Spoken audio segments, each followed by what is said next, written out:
Peter's deep in his lab, putting the finishing touches on a new suit when MJ storms in. Something invisible just came after her out of nowhere. Peter settles her down and pivots to showing her what he's been working on.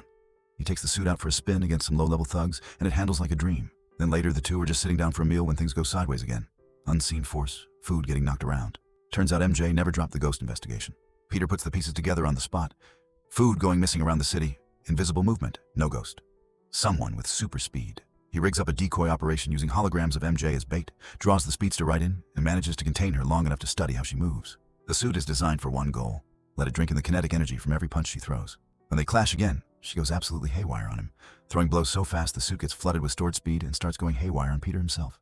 He has to run, literally, to a lab just to stop himself from losing control. While he's working on a fix, MJ does what she does best and digs up the truth. The speedster is a teenage girl named Haley, and her powers weren't intentional. She got them as collateral damage from one of Norman's shady, off-the-books experiments. Peter gets the velocity suit dialed in and tracks Haley down with zero intention of fighting. He leads with, "I can help you." She doesn't buy it for a second and keeps running every time he gets within reach. Then her phone lights up. Her mom texted saying some reporters at their door asking questions. Haley snaps, tears off toward home so hard the air around her ignites, and she starts burning alive. Peter throws himself at her and drives them both into the water before she does any more damage to herself. She's out cold. He tries to break down what happened to her mom and MJ standing right there. But the residual speed in his system has his mouth moving faster than human ears can register. He ends up scrawling pages of notes and leaving them behind, then takes off to eat half the city's food supply before locking himself back in the lab to crack a cure. He gets a working theory together.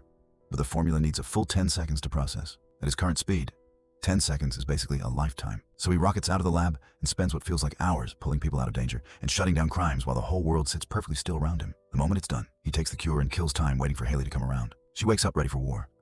Peter holds his ground through every hit she throws, gets a hold of her, and produces the cure right in front of her, then drops it. She goes nuclear, fists flying, and between every single one, Peter just keeps talking, telling her that all he ever wanted was for her to slow down long enough to see what she could become. The suit finally gives up the ghost. Peter drags himself home, barely standing, choosing to believe she was actually listening. Next morning, he proves it.